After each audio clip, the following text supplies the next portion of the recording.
to co-op mode, round 156. This is the official video game podcast of Secret Friends Unite. I am one of your hosts, Todd Oxtra, joined by the Canardian, the man on the East Coast, who is once again avoiding all of the snow. Yeah. Cannot believe it. Other parts of the island got absolutely buried yesterday, and we got a light sprinkling. I went for a walk last night. It was delightful. I don't understand it. Someone came from like the northern part of the island today, and they were like, we had to shovel out to get to our appointment in time. Like, it was insane. It was like, as we kept driving, the snow kept going away, and like, I can see grass. Like, I don't get it at all. Minnesota's a weird place. We have no snow, but it's butt cold right now. But you know, some place that probably has snow, also butt cold. That is Daddy Diwali, Daniel Walenchik, CEO of the Nerd Chat. And I guess you're my boss? That's correct. Todd is number 1/number 2 intern at the Nerd Chat. Thank you guys for having me. First of all, I need to say this real fast. My Denver Broncos are in the playoffs. I don't know how many football fans you have out there, but yes, it's been almost 9 years of suffering and no playoff appearances. I met my wife, got engaged, had a child, moved into her house, moved into another house, had twin daughters. This is the first time we get to cheer on our Denver Broncos in the playoffs. I believe. Let's go. And also, guys, I brought a special notebook here with some hot predictions for 2025. Hot takes. And Mark, I've got a hot take to lead the way right off the bat. Ooh, all right. Well, my kids and I and my wife watched the Star Wars all 9 episodes for the first time. Wow. And I'm going to say it right here, right now. Okay. The prequels are trash, and the sequels blow them away. And it's not even close. And The Rise of Skywalker gets way too much hate because J.J. Abrams was doing his damnedest to save what happened wrong in The Last Jedi. And I had tears, and I hadn't seen it in a while. And I was like, there's some really powerful moments in this film. So I need to come talk to you about Star Wars soon because I have a lot. Yes. I have so many. I was texting Todd in the Nerd Chat. so many hot takes. I loved it. Yes. Very good discussion. So we have to set, like, people are listening to this live. This is how this is going to go. So I have a couple of guests lined up for the next couple of episodes where we're going to, like, finish off the Skeleton Crew. Once that show, I think there's a couple of episodes left. I haven't that seen show is going to wrap TV up. Shows besides Mando. Skeleton Crew is very good. I think Skeleton Crew is very good, and I can't keep happens around the same timeline as Mando, so it kind of flows right in, which is good, but not like too connected that you need to worry about it. I but saw like that on the Disney timeline. So one off, you don't know any of the characters, you don't need to know anybody. Yeah, but that's beside the point. After that's done, we're going to be looking for some content, and I want this to be an episode like Danny's hot takes. That's it. We're going to talk more about this and get like Dan's dish. I'll save the hot Star dish. Wars takes for another time. I can't wait. I can't love it. Wait. You don't want my. We could do. Maybe we just do like a hot take, just a straight up hot take episode that Todd's not invited Todd, to. Yes. No, I want to hear Todd's hot takes too. No, you don't. No, you don't. Okay, never mind. Mark almost had to fire me as a co-host once. Okay, This was bad. I almost just made a meal, an entire 3-course meal. I would have still been going. Came back. Todd still would have been going. Left again. Made dessert. Slept. Had a nap. Woke up. Todd's still going. I'd still be talking about Jar Jar Binks. Let's stop right now because let's stop.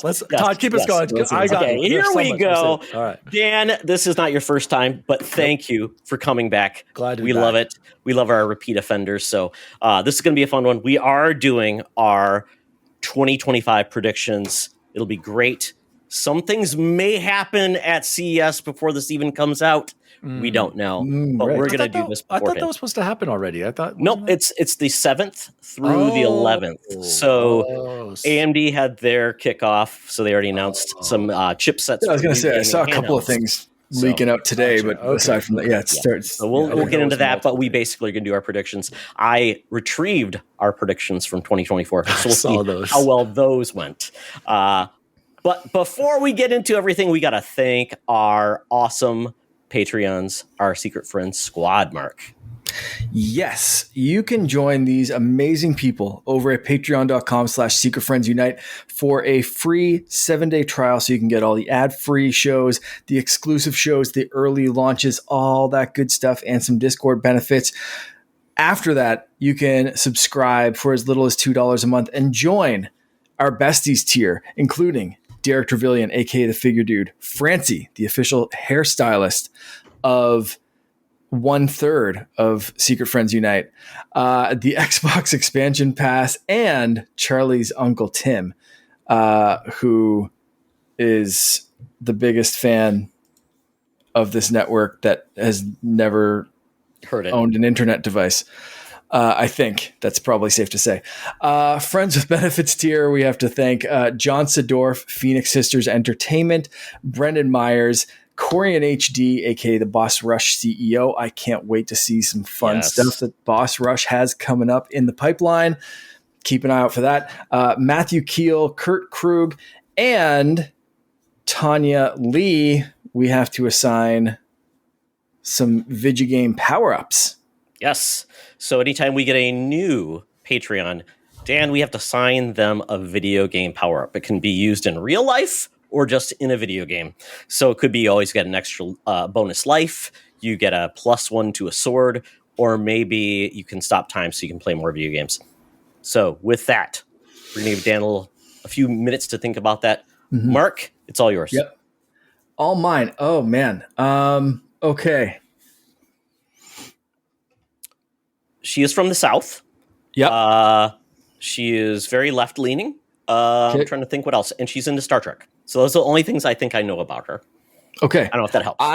You know what? I'm gonna dismiss most of what you just said and go with the last game I was playing, which was Pikmin 2. I'm going to allow Tanya to whistle and call animals around her that will then listen to her commands and help her out with tasks, lifting heavy objects, breaking down barriers and walls, fighting off enemies, whatever it is. She has a magic whistle that can help, just like Captain Olimar blows his whistle and all the Pikmin come around. But this works with multiple animals. She doesn't have to find just a Pikmin type animal. This just works with all the tiny little creatures that you can find down there in the south. Very good. The ability to control vermin. I like that. We're just making this up for a hypothetical video game. It can be giving her a power. Okay, Tanya said she's a Star Trek fan. What is the ability? What is it called where they phase in and out? Remind me. Transport. The transporter. Transporter. It's just transporter. That's the name. That's they transporter. Gave it? Yeah. Okay. She's Beam me up, Scotty. The ability to have a transporter on her. Okay, which she can use only once at any moment that will transport her back to her last safe zone or save spot. Ooh. Okay. Good stuff. I've been playing Blasphemous recently, and that's one of the powers that you can use. And I'm tying that into with the Star Trek. Really, it's just a transporter. I'm shocked. Yeah. I thought it had a cool transporter. No. Yeah. It's kind of like Diablo. Was it Diablo 2 where it had the portals? Like you could be in a all the Diablos. You could basically you had to buy the it was like you had to buy ones to go back to the portal in town. Yeah. It was kind of a get out of jail free card. Similar to the Souls games, I believe there's one thing you can use it once and you use it and it takes you back. I like that. I like that. Or, I think that's good. You know what? That makes me think about this. So I'm going to give her the ability for fast travel. So in a game, just like anything in life, sometimes you don't want to drive to work. One of the best powers out there. Let's be real, guys. Once you've been to a place, you can fast travel. It's like marked on your map of life. So I'm like, work, click, I'm there. Just think about no commutes anymore. I don't know if it works, how it works. It's just magic. She gets fast travel. I love that. That's great. That's the best answer. Yeah. I retract. Perfect. No, I love yours too, Dan. I love I yours didn't know too. it was a video game of life. I thought you meant you had like a game that you're setting up or something. See, and when we talk about our podcast, so Mark bends the rules on this part. I bend the rules on buy rent return. So it kind of balances out. So always, Dan, if you ever come on the show again, always ask for clarification. Yeah. Because sometimes it is like any game you play, you get double jump. Like it doesn't matter if double jump's a mechanic, like, you know, sometimes it is jump in a game or something. So like Pokemon, now you get a double jump. Congratulations. Other times completely useless in Pokemon. Other times it's like a video game power in real life. So it basically just depends on how we feel and what comes out of my mouth at the time. Like the most useless would be like alternate costumes. So like you could change getting dressed. That would your shirt would be great. Are you kidding me? That would be fantastic. As someone that wears like dress pants and like a button-up shirt to work, if I could just like snap my fingers and be just dressed like in a Mario t-shirt or a Star Wars shirt or some shit, and like comfortable pants and and shoes without having to like go home and change and worry about, that would be a fantastic power. If anyone's looking to assign me one, that 5 days a week, I don't have to worry about like wardrobe changes. I just have one with me instantly. Oh man, that's a good one. I also gave her like ice powers like Mario, the ice flower, because it's hot in Texas, but we'll move on. And I guess we got one more. One more Secret Friend Super Squad. Thank you to Sean, Stella, and Henry Nias, the incredible Nias family. This family's absolutely incredible, and we always save them the best for last. So thank you. We've got something fun coming up with Sean, but I think we have to talk about that. Hold off until next. We're going to hold off on that, but I do want to acknowledge that Sean's going to and Sean, Stella, and Henry are going to be doing something cool. They are the best. But we'll talk about that later. They really are. So I also have to say, even if you cannot or don't feel like subscribing to us on Patreon, that is cool. That's fine. That's great.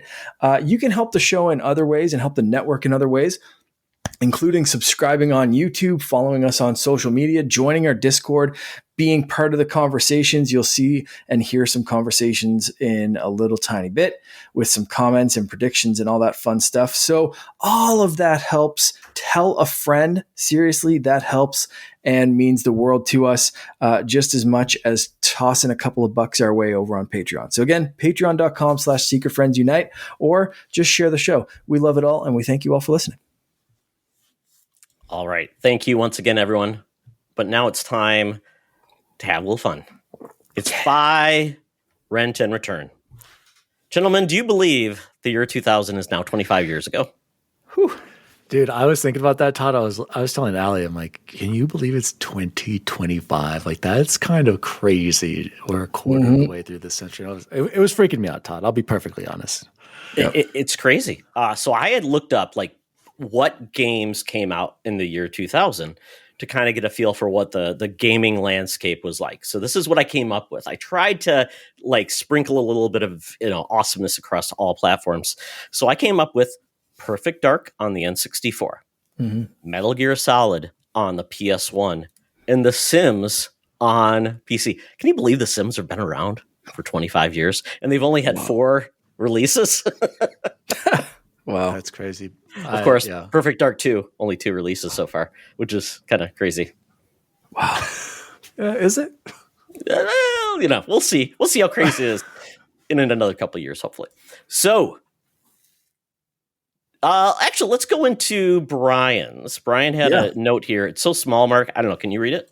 I have the Discord open anyway, right in front of me, so I can read it right there instead of in the tiny. Yeah, that thumbnail in the show notes is really small. Weird. Yeah. Anyway, going to buy The Sims, hours upon hours of casual, mind-numbing fun. Rent Metal Gear Solid. This is on my list of games everyone should play at least once. And return Perfect Dark. Kind of feels dirty to do this, but the OT. fire emoji, laughing face, 100%. In terms of, yeah, we'll get to that later. Okay. Yeah. So that is that. Okay, here we go. Yep. Dan. Oh, What's this it is gonna be? this is easy for me, guys, because I have Okay. fond memories. So I'll start with the bad. Return Perfect Dark. Never played it. I have no connection. I know I haven't played any of the You Perfect didn't Darks. fire it up on what was it? Rare Replay, Rare Replay, I or know. No, never played it. What was that? N64 was the first one? yeah. N64, yeah. And 360. So I'm looking forward. Don't get me wrong. I can't wait for the reboot. I loved what I saw from the trailer from Xbox from what is it called? The Initiative. The Initiative, yeah. The quadruple A game. Initiative / Crystal Dynamics. But anyway, so Rent. Todd, it doesn't surprise me that The Sims have been around that long because I have fond memories of The Sims playing this back in 2003 when I graduated high school. My parents got me a laptop computer, and I remember driving to Michigan and Chicago for a road trip that we always would do to visit family, and just playing obsessively on The Sims. Like obsessively on a laptop in a car. I had it down so much where I beat it. Can't you get like married and like you have infinite money or something? I got to whatever, like I felt like I beat that game. So fond memories of the original Sims. And then easily by is Metal Gear Solid. That's a top, probably still, I don't know if it's top 5 still, but for a long time, Metal Gear Solid was one of the greatest games ever made in my eyes. Still holds up. Well, I don't know if it holds up, but it's still my favorite Metal Gear Solid game.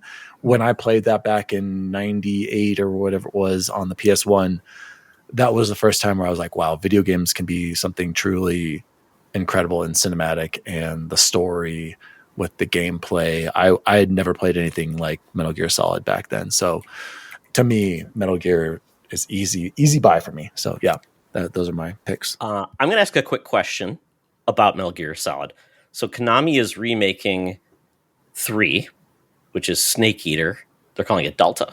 Which doesn't need a remake at all. Why did they? Chronologically, that is the first game. Do you think they're going to go the Konami, the Capcom route and remake all of the Metal Gear games? I hope so, Todd. Because like in chronological order, you're thinking? Yes. Yeah, because it would be that. Would it be then?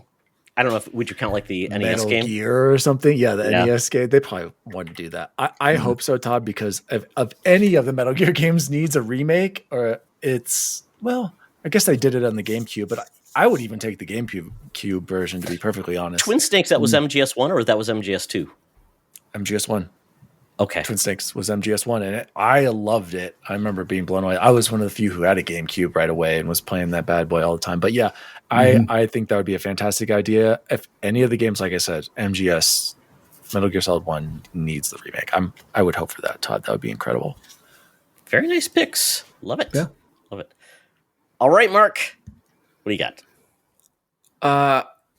Kind of in a similar vein to Dan, I'm going to play into some nostalgia on this one. So I'm going to buy Perfect Dark because that's the one that I played. I was an N64 kid, did not own a PlayStation.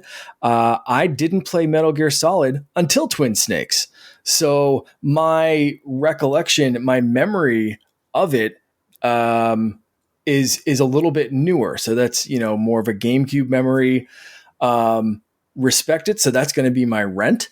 I am not great at stealth games, but I respect the cinematography of it. Like you said, Dan, it shows what games can do with storytelling. It's one of those like cinematic action games. The story can be crazy, but I also love that they just went all out with that craziness of reading your memory card and doing like weird stuff that they didn't have to go that hard for a game that was already crazy and had a great story and did all this kind of stuff. But then they went and just like hacked the systems that it was on and did really weird shit that just kind of had you scratching your own head and wondering what was going on.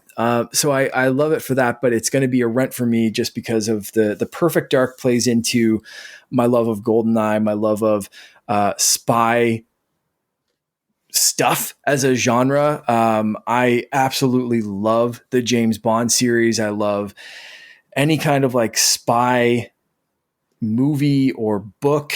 I've read a bunch of the James Bond books, other kind of books in that genre as well. Like my grandfather was always into those and would lend me them.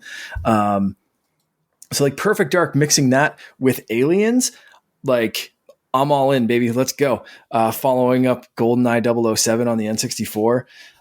Back then, Rare could poop in a bucket and it would sell 10 million copies. So yeah, that, the game was solid. It was even fun to go back to, although it doesn't hold up as much unless you have that nostalgia for N64. Like, don't go back and play it if you have no nostalgia for it whatsoever, or unless you can appreciate, like, put yourself in that N64 mindset, but like don't go back as like a modern gamer trying to compare it to anything modern, because just like GoldenEye 007, it's just going to disappoint you.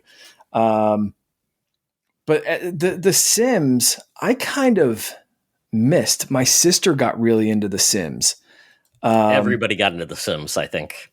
Yeah, so I remember dabbling a little bit into that franchise, but never like fully being engrossed in it. And maybe it was because my sister at the time was so crazy about it, and she's like younger than me. And I was just like, oh, maybe that's a kind of a kid's game. I'm going to go play something more serious. But like The Sims has been around obviously for 20 years or 25 years. And I liked like Sim City and those kind of like sim games before this. So like I had the history with the series leading up to The Sims, but didn't grab me as much as the other two. But I still have a respect for The Sims and what they do. And every time I see like a new package, especially like the Star Wars package that came out for The Sims, I'm like, that's a game that I think I could probably put 4,000 hours in, that maybe I don't want to get addicted to because it'll take over my life and all of my gaming habits. And my talks on this show will be very boring because every single week for a year and a half, I'll be like, Todd will be playing all these games and I'll be like, I played The Sims. All right. 40 more hours, baby. Let's go. Did you know you could abandon someone in a pool and take out the ladder and make them die? Yes. Yes, I did. I know the memes. I know the stuff, yes. But it's going to be a return for me compared to these other two. So that's going to be my picks. I think I'm happy with those. Todd, how are you feeling? I feel bad because I did not play much Perfect Dark Zero. I played Zero Sims, but I did see my son play The Sims and he really got into it. So I'm like, and it was like Sims 4. I think it's on the EA Play part. I think there's Probably. A Sims version there, I think, that you can play if you have Game Pass. Don't know, maybe. But you know what? I really appreciate it. And quite honestly, Mark, this game really reached out to a broad audience, which I appreciate quite a bit. So I'm going to return this, but because I know other people love this game. And Mark, this kind of predated Animal Crossing. And quite honestly, this is predating like Facebook games. So in a lot of ways, because at first Animal Crossing came out in 2001. Is that the Japan? States or Japan? Really? In Japan, 2001. 2001. So wow, yeah. Pretty much predated like the whole it really did. Cozy game, wow. Just living life, decorating, building houses, things like that. So, and Will Wright was known for that. So, it's amazing. So I will give them the credit. It's funny. It's still not on the Switch, which is so funny. Yeah. Dude, I had no idea. That is insane. Yeah, wow. EA's bad. Why wouldn't they put that on the Switch? It's got to be maybe the online stuff, maybe. You're right, Todd. I just checked. There is The Sims for EA Play that you can play on Game Pass. Yeah, that's awesome. All right, Perfect Dark. I appreciate the idea of it, and I know from what I've heard, it holds up better than like GoldenEye. But I just never owned an N64. So because I never owned an N64, it's okay. N64 sucks. Oh, Mark, we'll hit you with that third leg of that controller. I agree. From I've never said the controller's good ever. Yeah, good in my life. Classic games in there. Still ugly though. Ugly looking games. Ugly. It definitely doesn't hold up nowadays. And I've never said the controller's good. I have said that controller is necessary nowadays for an accurate representation of what those games were. Yeah. So if you want to play on NSO, if you even want to emulate it or something like that, you're not getting the full experience without an N64 controller. Pro controller, Xbox controller, PlayStation, does not matter what you throw at it. You need a damn N64 controller because there's not enough buttons on other ones. The C buttons don't map to a stick the right way. You're just not getting the experience. The N64 controller sucks, but it's necessary if you want to go back and have that nostalgia. The joy of Nintendo. Play it our way or the highway. Hey, yeah, you can pay $50 to get one for your Switch right now, Marcus. I have one. Oh, no, I know. Is there any question about that? Yeah. Of course. I mean, $50 Nintendo. Hey, come by. Exactly. Membership has its privileges. And I have an official one, and then I have another a knockoff one. Were they the first to do that? The Wavebird, right? Wavebird was the first good wireless controller. Were they the first to put the Rumble in, or did PlayStation have that? No, Rumble Pack. Rumble Pack was first on N64. Came in later. Got it. Well, they're like, hey, we made a bad ergonomic controller. We had some innovative. Oh, hell yeah. Yeah. They made the world's first and worst analog stick after the Atari. Which was used for years afterwards, even in before the PlayStation one. Mm-hmm. Before PlayStation. PlayStation finally Dual Shock. The Dual Shock, yeah. No, it was just the dual. It was just they had one without rumble. They had four two sticks. Then they brought the Dual Shock after that, and the rest was history. You're right. God, Dreamcast also had an analog stick, but only one. Again, just one. So yeah, very strange. Okay, so Metal Gear Solid though, I love this game. My PlayStation was dying. I had to turn it upside down, so it still played because that laser in the PlayStation 1 was horrible. Love the game, switching controller ports so you could actually take out Psycho Mantis, which was really cool. There were so many cool things about that game. So it was a game that needed that technology to make it work. Yeah. You know, you think a lot of games that were just like, had a CD soundtrack, but this one really needed all of that capability to really bring it to life. So I just think the game is amazing. I don't love all the Metal Gear Solid games, but I'm a fan of the series. So I'm right there with you. Yeah. Just, you know, we're the one commissioner or the chief or whatever who dies. He's having a heart attack on the toilet in prison. All of the pinging back and forth. But that blew me away at the beginning, though, man. The heart rate. Remember when you're being interrogated and you have to survive. You have to smash this X or cross. Otacons calling you all the time. You have those conversations. Oh, it's what a game, you guys. I know. It was hideous, and you just had the blurred faces because it was just so ugly, you know. And every time Snake dies, someone else says, Snake! It's so good. It's so, and that sound at the end, it's so, Oh, man. Soundtrack. If it wasn't for that game, we would have not gotten Mission Impossible, Dan. So it wasn't for that game, we would not gotten the new Mission Impossible. It's just, I love it. Did you guys play the Mission Impossible on PlayStation 1? I never did. Or Mission Impossible on the N60. Was it N64? Yeah, I think it was on N64 too. Yeah. Probably. Hold on. Yeah. I have that somewhere. I have that PlayStation 1 disc. I got to find that. That's awesome. Show that to you, Todd. Okay. Well, hopefully everybody had a good time picking out games now that are old enough to rent a car, which is pretty fantastic. But going from there, we're going to go to what we've been gaming. So, Dan, I know you've been playing another game that you finished a while ago, but what's new? Guys, I've been gaming. It's what is it? The 6th, not even January 6th, watch out. It's January 6th, 2025. We're not gonna have a repeat of last year or last 4 or 5 years ago, whatever that was. Guys, I've been playing my Switch like crazy. I've been gaming. Okay. I've already one game that I beat this year on PC was Ace Combat 6. It was fine. I was trying to hit up my nostalgia of Air Combat and Ace Combat on the PlayStation 1. It wasn't quite there. 6 out of 10. But I have been playing so much of my Game Boy Advance. I don't believe I had, or if I did have a Game Boy Advance. Yes. There were 2 games that I missed on here that I needed to play. I'm a diehard Metroid fan, and as you can see, I've got them pinned right up there. I had never played Metroid Fusion or Metroid Zero Mission. Super Metroid is in my top 5 games of all time. Still think it's the best Metroidvania ever made. I beat Castlevania last year, or Symphony of the Night. I think it destroys that. I don't know. I don't get the hype around that one, but we can talk about that another time. Anyway, I beat Metroid Prime Fusion. It was good.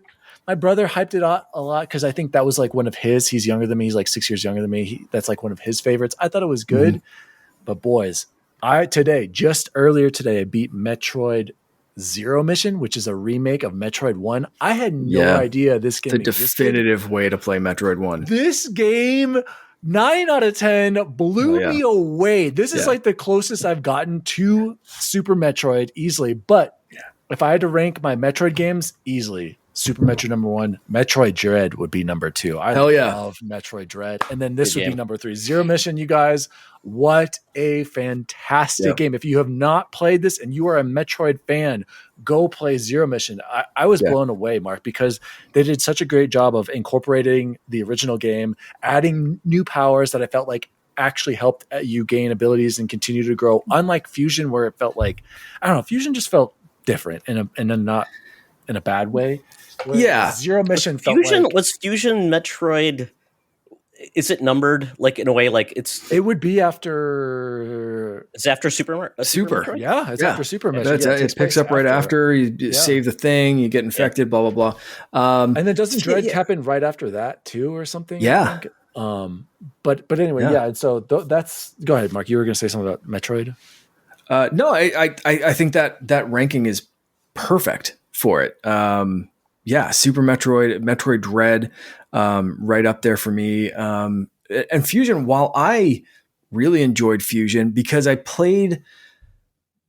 I played Fusion, and this might be the same for your brother, I played it right alongside Metroid Prime.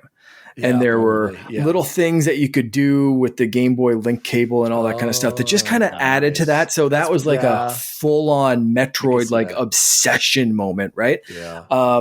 But still, compared to those other games, if you can step back and play them, and I play them on my Ambernick thing, and freaking love those games. But yeah, that's cannot go wrong with that ranking. Mark, I was blown away by. I was going to say Zero Mission's kind of funny because if you think the first Metroid game had no map, had like none of these things that you associate. When you beat it, you unlock Metroid it. And I tried it, and I'm like, this is terrible. I can't do this. No, there's no way I was. There's no way I was going to go back and try to beat the first one. This is a great way to. So, guys, if you at all are a fan of Metroidvanias, and Metroid in general, this is a must play. If you somehow skipped it like I did, Metroid Zero Mission, absolutely fantastic. Last game I want to mention, I've also been playing Blasphemous, like I said. Another Metroidvania on the Switch, or are you playing it on the Legion? Playing it Legion, playing it on my laptop, playing it on PC as well, and a great game. Is it a Game Pass game? No, it's not. Oh, really? I purchased this on Steam, and it's difficult. Like they're not like difficult like Souls, like combat difficulty, but more like platforming, like cheap deaths, kind of like Ninja Gaiden, like where it's that just difficult combat. Yeah, and I know they're making the next Ninja Gaiden, which I guess will that looks great. Yeah. So yeah, not like difficult combat where I'm just having difficulty.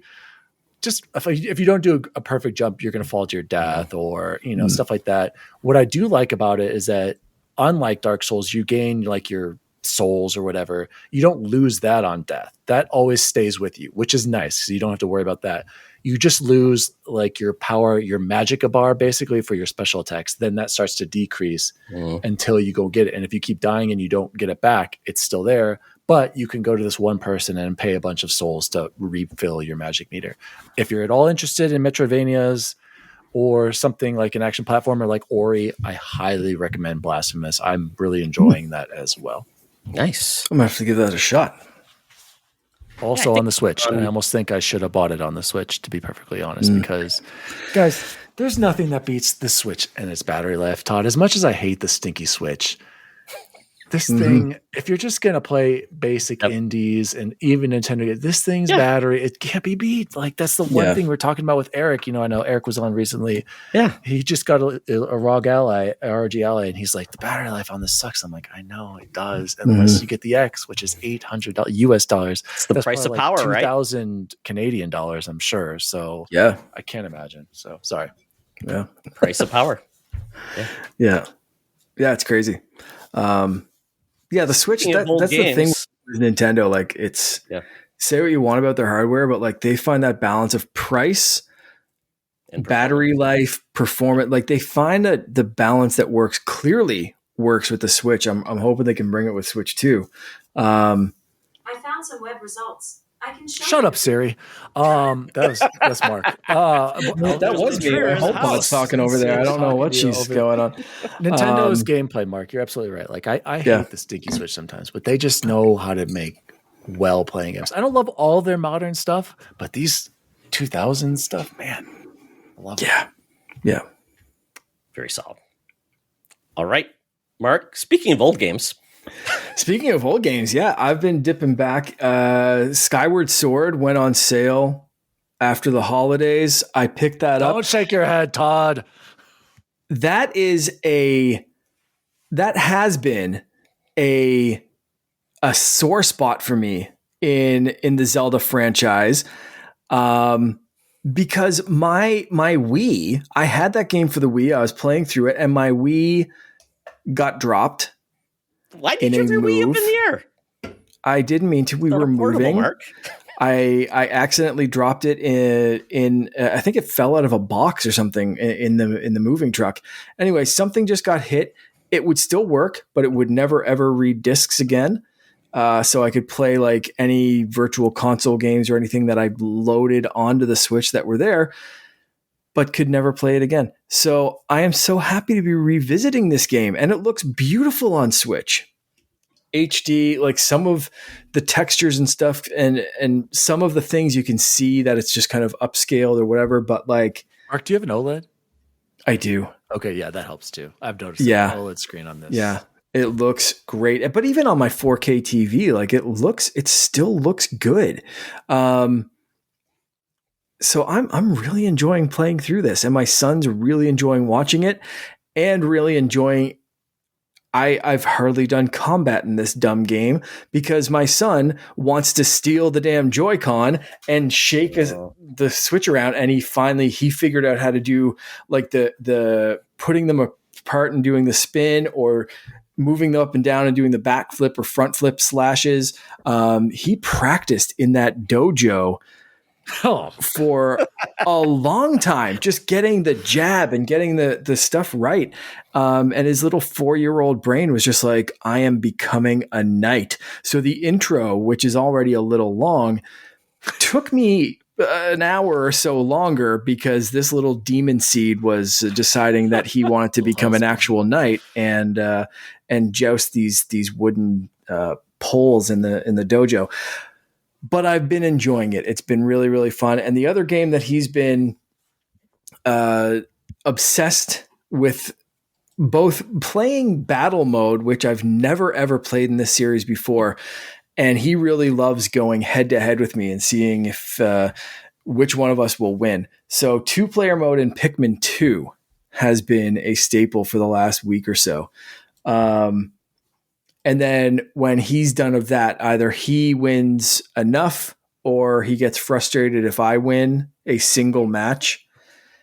He will decide that it's time to just play single player Pikmin 2. And again, we trade off the controller. He likes exploring around. As soon as there's combat, kind of the opposite of Zelda. As soon as there's combat in Pikmin, he whips the controller at my head and says, beat this thing.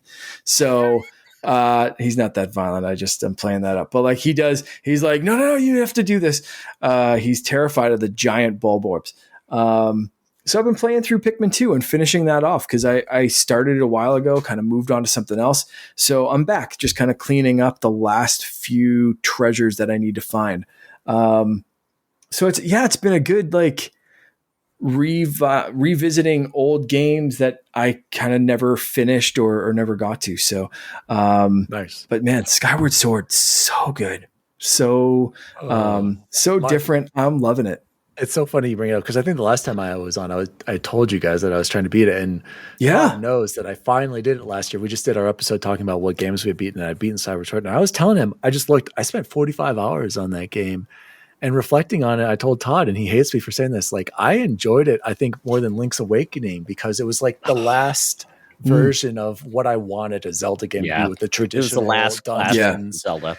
It really was. But there's a big asterisk on that with the heinous, absolutely terrible combat. I was telling Todd, if this game somehow actually implemented proper combat controls, it would have definitely been a potential. I don't know if one of my favorites, but definitely up there on my list of Zelda games. So as someone who's put 45 hours into this thing, and I've only just kind of gotten to the surface, explored around that first little section, all that kind of shit.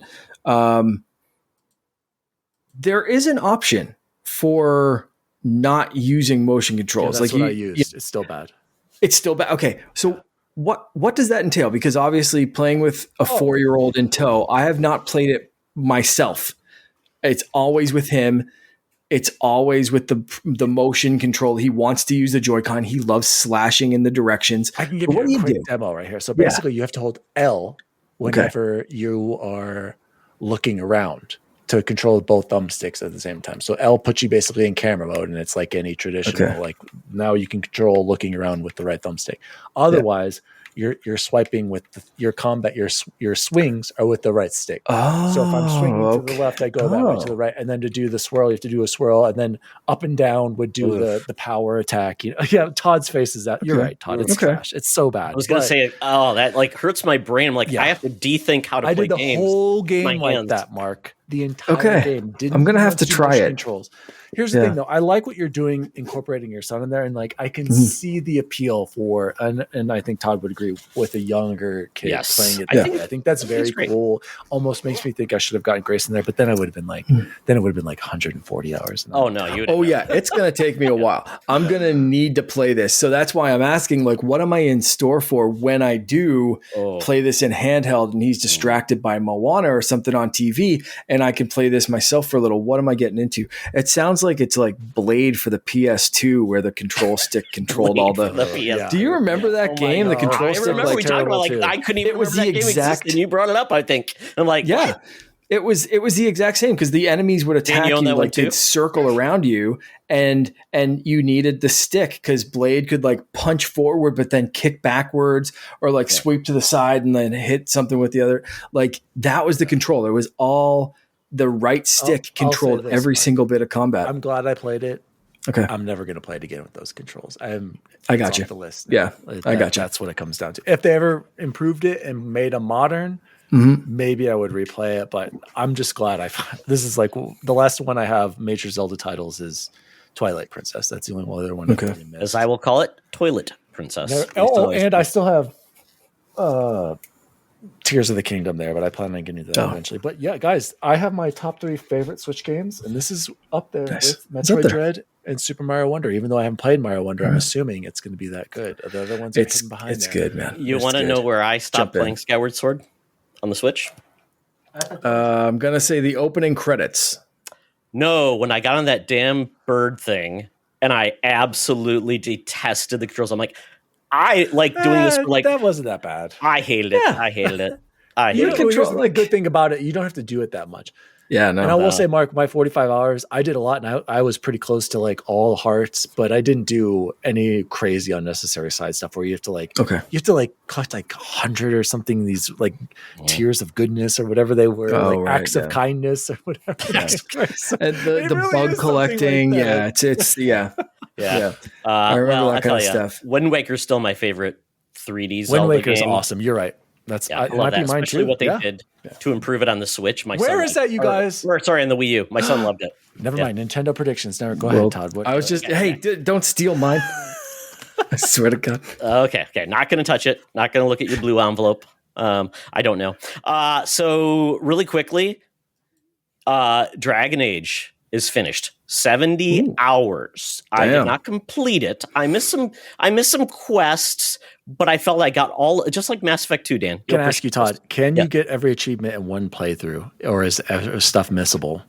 I think you can. You just have to, there is a point in the game where it says this is like the point, the point of no return.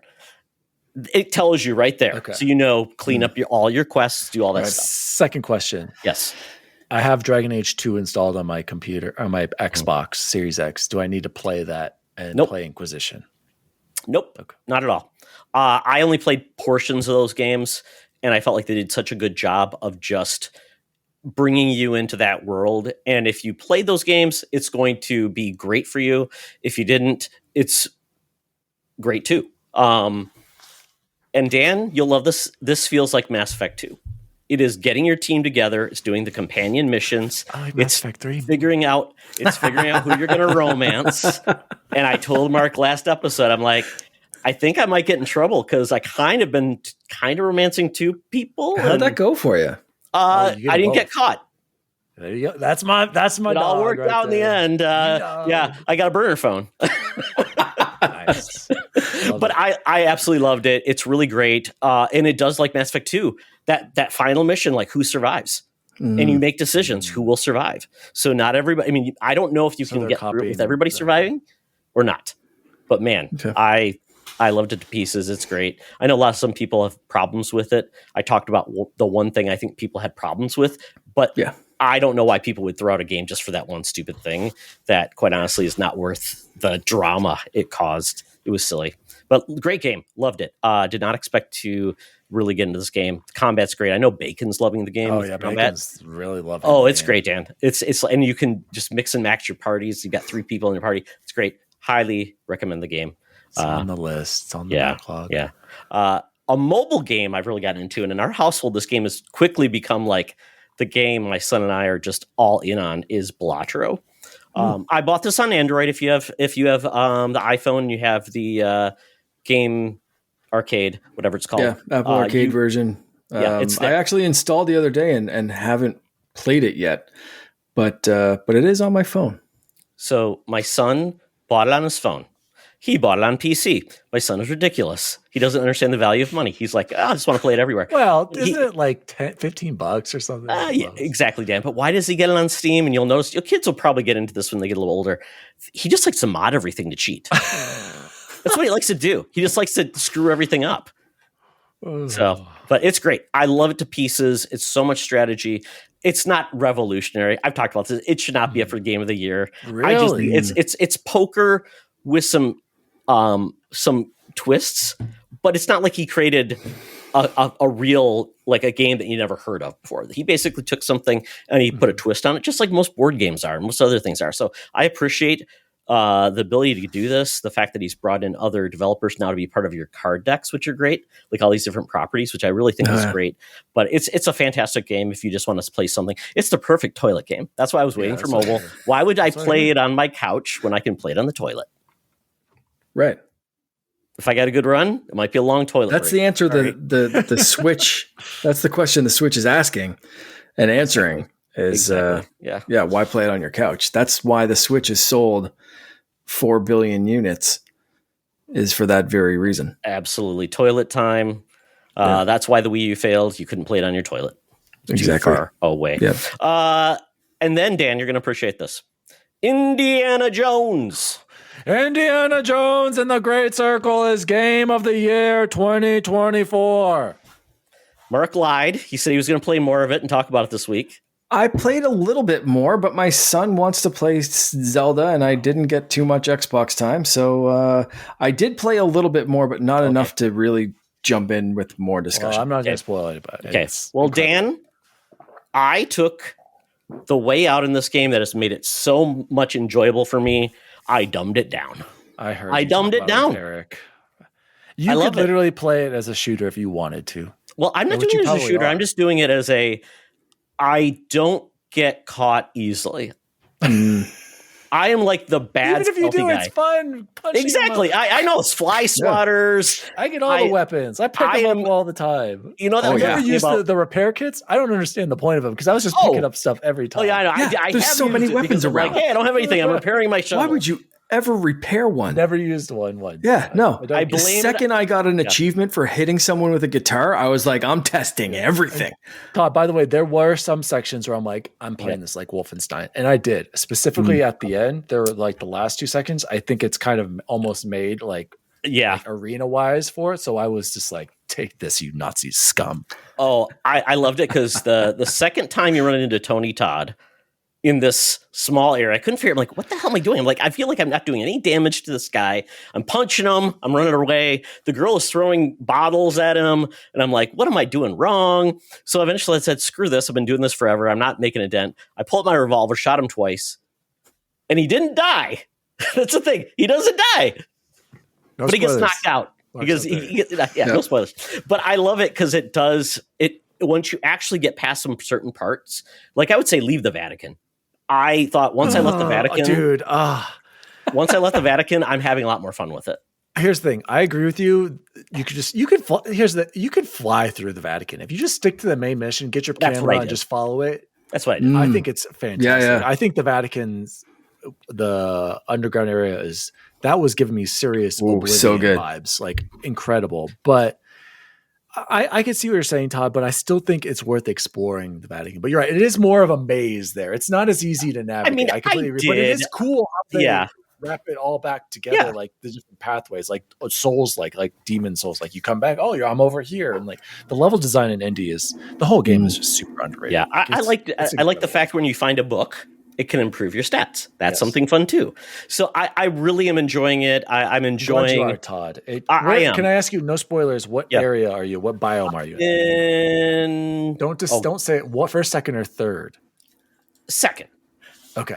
I'm really enjoying it though because I feel like I've got my partner, kind of a partner, which is fun. I'm having a good time. Are you where it's hot right now? Yes. Okay. Yes. Okay, dude. It only gets better. Like somehow, and I love that. I've heard the Elysium. Like I'm so excited. I got dude. It only gets. And what's crazy, you guys, is you're like it's still go like you go on an adventure for sure. You trust me. Just when you think you're like, okay, this is the last area. Nope. And it's not like, and it doesn't overstay its welcome. Like all these little. I don't want to say anything else. I'm not gonna say anything. No, I'm loving it to pieces. Like I like this one part of the level where. I'm sneaking. They caught me up on a ledge where they can't get to me, so they're just throwing random shit. Yeah, they throw stuff. So I'm whipping him, and he's falling down. He knows so it's like this weird stalemate that makes no sense. But I'm like, I'm having fun. Why not?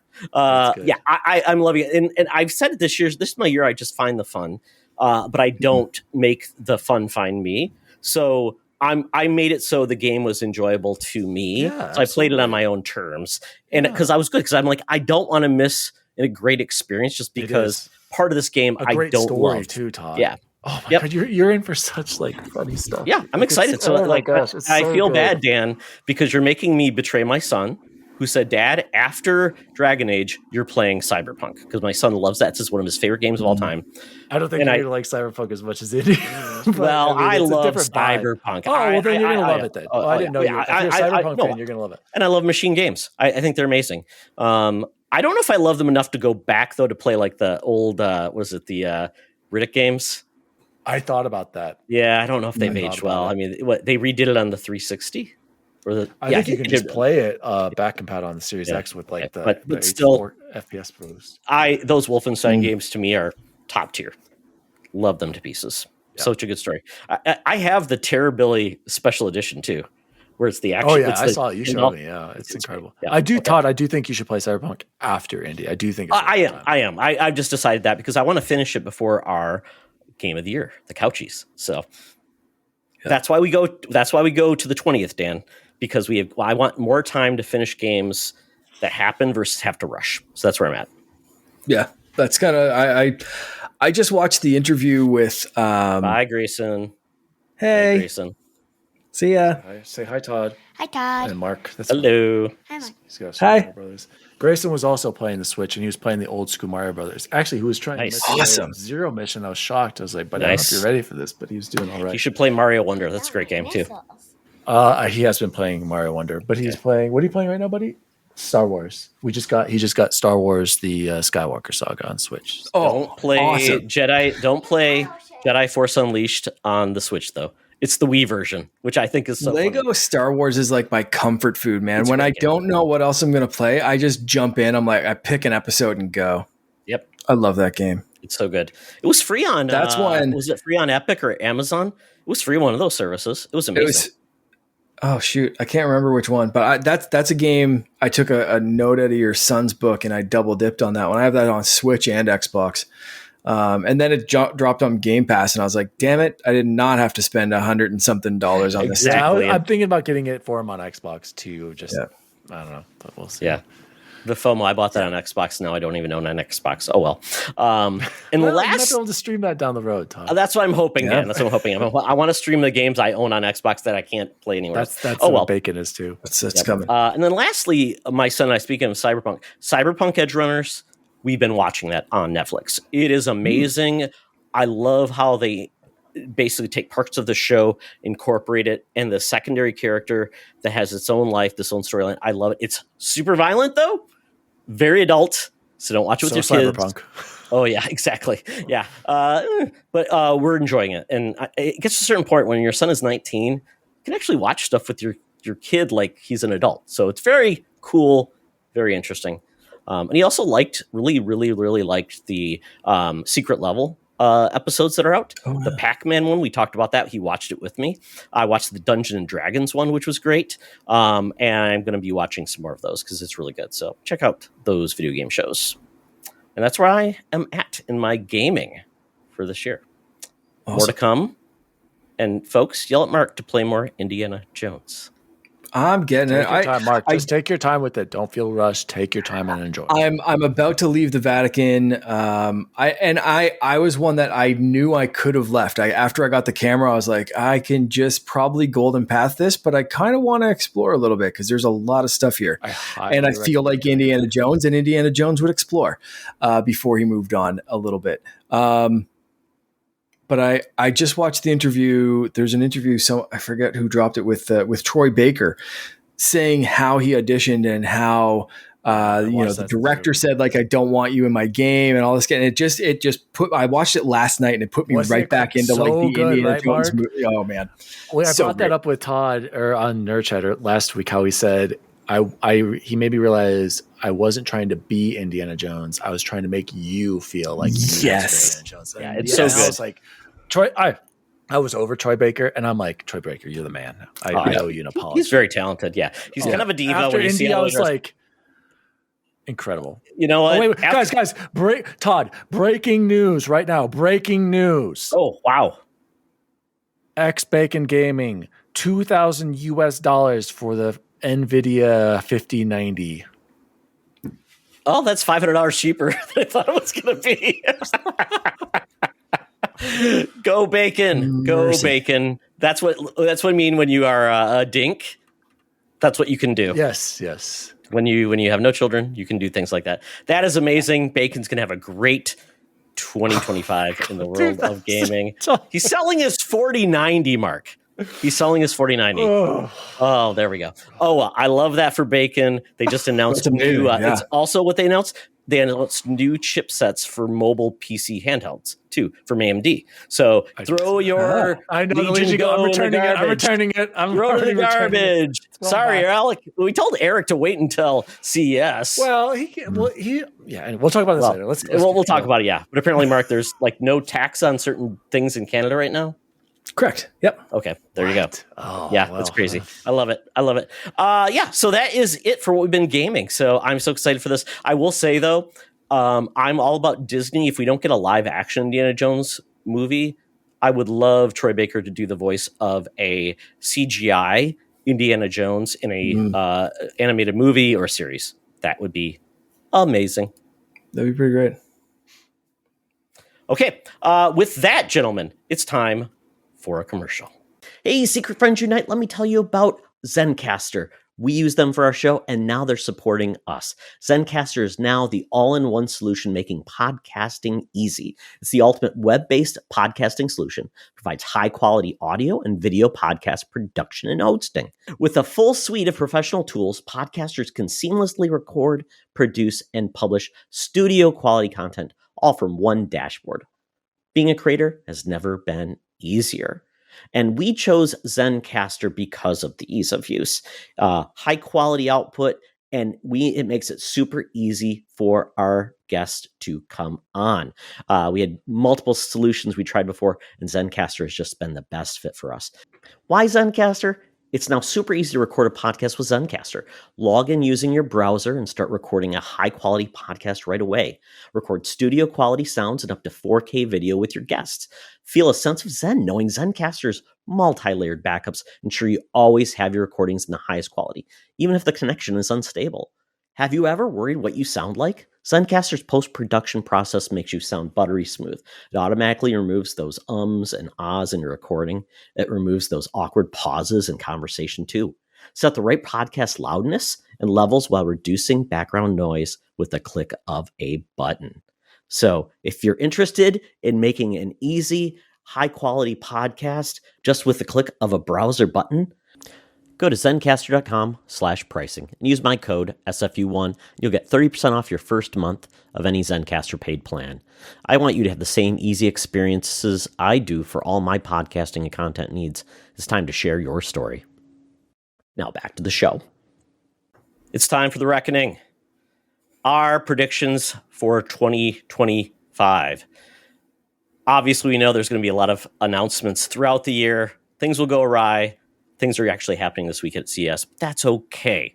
So before we get into 2025, we've got to take our bumps and bruises for 2024, Mark. So we had Sean Capri on that show. Yep. And we had some good, the bad, and the ugly. So, Mark, would you like to take the Xbox predictions we had in 2024? Sure. Yeah. Sean predicted Guitar Hero something. We got a guitar, right? They brought back we got a guitar that's compatible with Fortnite. And Rock Band 4. Rock Band, yeah. So Guitar Hero is the one music game that didn't make an appearance. Sure. Which is something. Rock Band, though. Yeah, not guitar. Yeah. Yeah, rock Band and then Fortnite, which I guess, like, would Fortnite be the spiritual successor for Rock Band or for Guitar Hero? Like, is that kind of the vibe they're trying to Guitar go Hero for? Live, was that the thing? That maybe. Was last? I guess. I don't know. I predicted an exclusive Disney game that wasn't Indiana Jones. Disney Dreamlight Valley?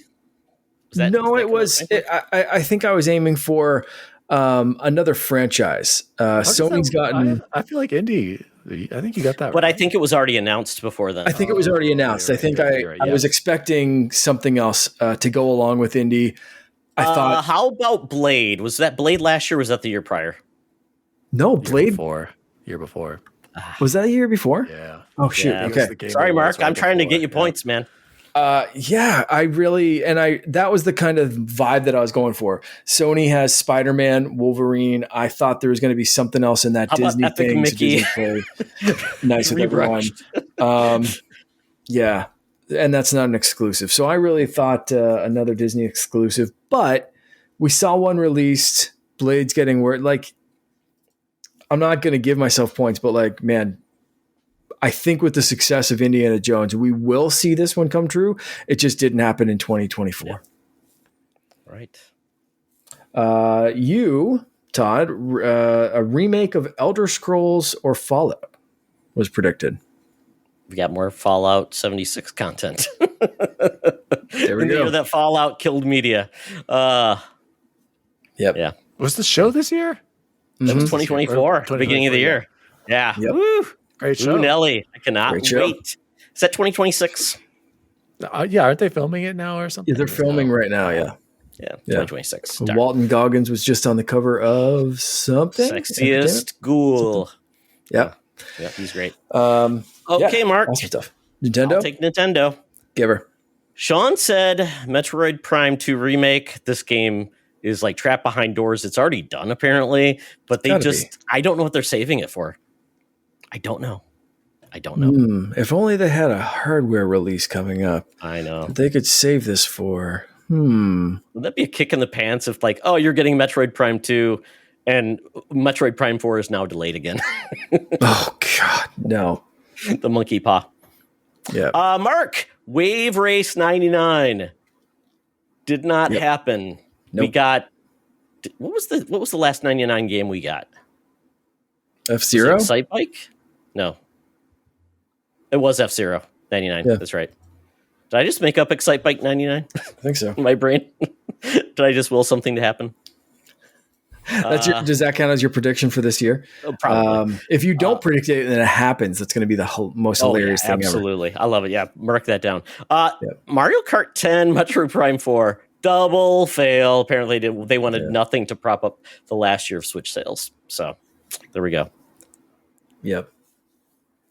Okay, Mark, you want PlayStation? Sean predicted a new Uncharted game. Nope. I predicted God of War VR, the VR component to God of War. What? Didn't that come out?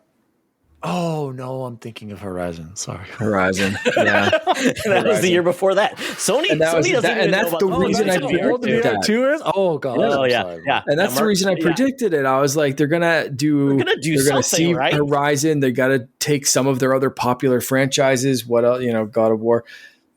Nothing. But PlayStation's PSVR strategy is. I think they forgot it happened. Yeah, you'd think. And you said there was a PSVR 2 battery pack remote. Yeah, so you could basically unplug it and it would use Wi-Fi like Oculus, but okay. wireless VR. So yeah, I got you. Yeah. I got you. And Astrobot? I did say there was going to be an Astrobot game, and that was announced and released in 2024. Damn. All right. And it was fantastic. So good job. Right. Third party. Sean said Alan Wake 2 on Game Pass. No, but that's what No. it needs. It needs more sales. It needs more sales. It needs to get off Epic, get on Steam, get everywhere. That game is amazing. Mark, you said Riders Republic 2 coming in 2024. Yep. Did it happen? No. Okay. And I said RE9, third person co-op in 2025. Yeah, we don't have a new RE game announced. That's got to be happening this year, right? A new RE game getting announced? You'd imagine. Oh, don't show me the blue envelope, Dan.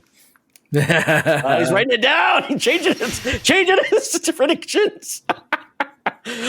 Yeah, these aren't copyrighted or trademarked by Todd. Okay, we're going to get into, before we get into 2025, we're going to reach out to our friends on Discord around the web. So we got the Nias family. They said the Switch 2 will be an upgrade from 3 generation ago chip to 1 generation ago chipset. What do you think will be the biggest gaming surprise? Well, I think Microsoft moves to a third-party hardware platform for handheld gaming with exclusive games. Okay. What do you think? Bold think prediction. Would be the biggest surprise of that would be a wild surprise. I don't think that's exactly the strategy. I think Microsoft enjoys producing hardware, but if you look at their computer business, I think you can see where they want to go with their gaming business. Just the same way that you can buy a laptop or a computer, a desktop, build your own PC.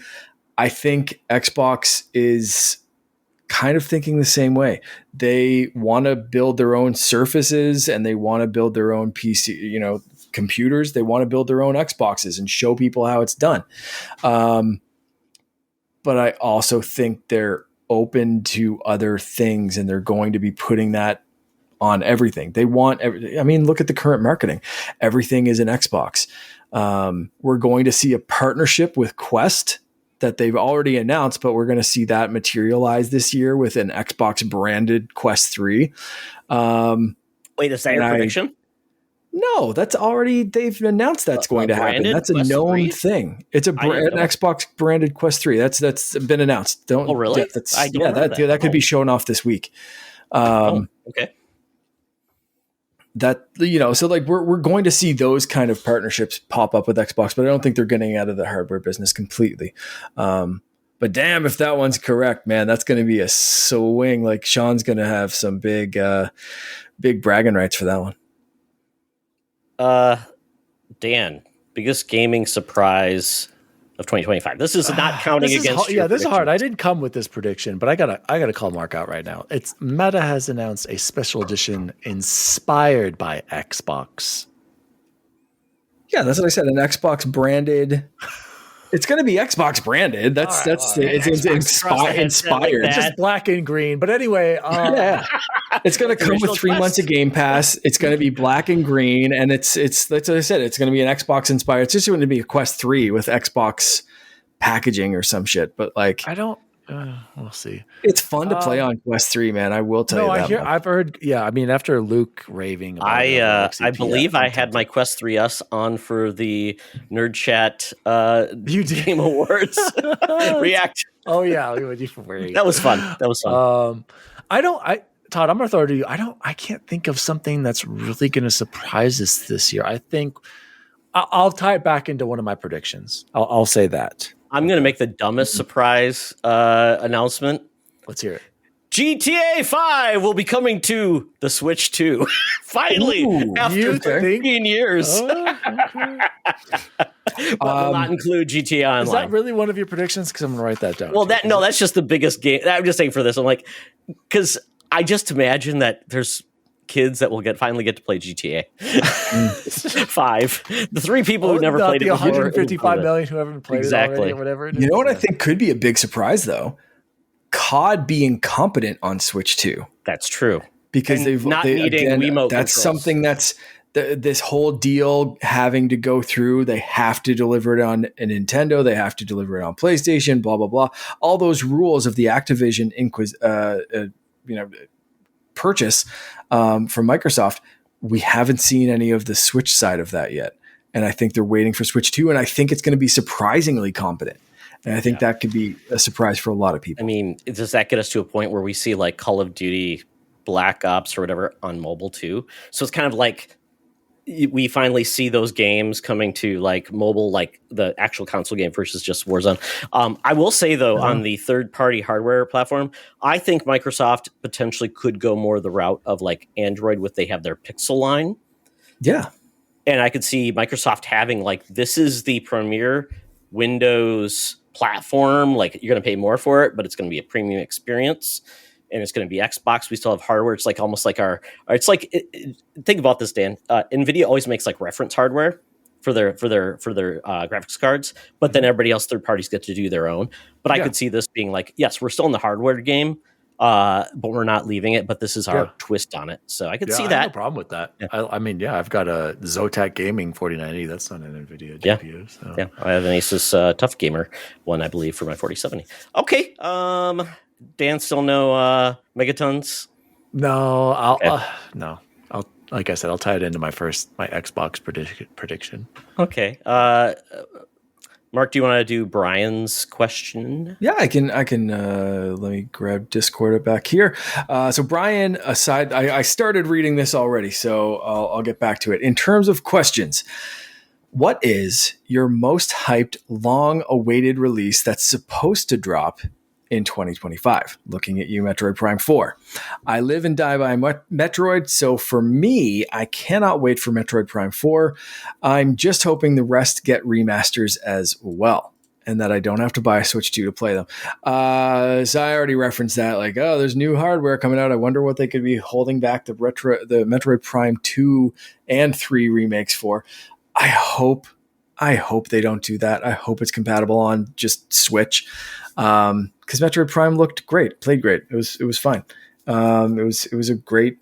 I don't know why. I'm with you. I don't know why 2 and 3 aren't there already. Like, buy some time.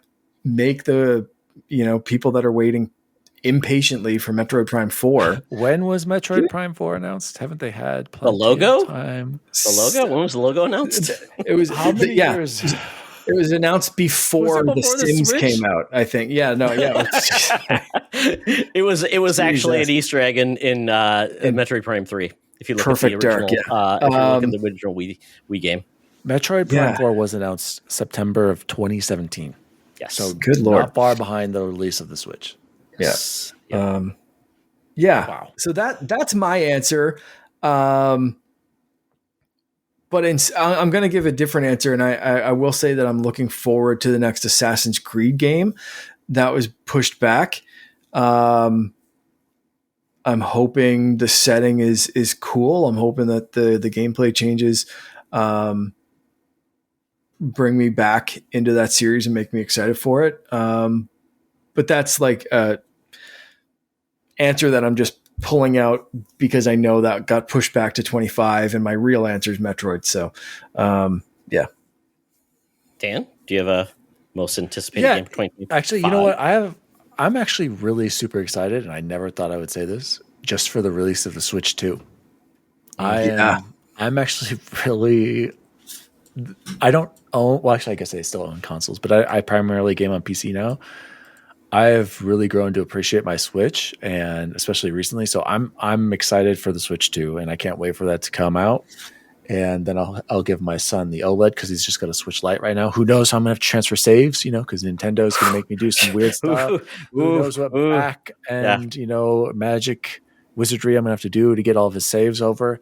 But game wise, though, I'm really excited for South of Midnight. I think out of all the Xbox games, hell yeah. I'm really, really excited for that to see what what's the name of the studio? Compulsion Games does.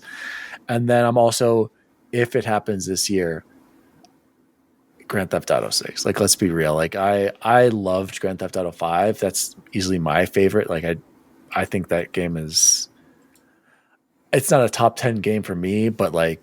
Overall, though, I can't help but respect everything that game managed to achieve. And that was back in 2013, which is insane to think about. That was a 360 PS3 game first. God, that's insane to think about. Which has sold over, by the way, 205 million copies.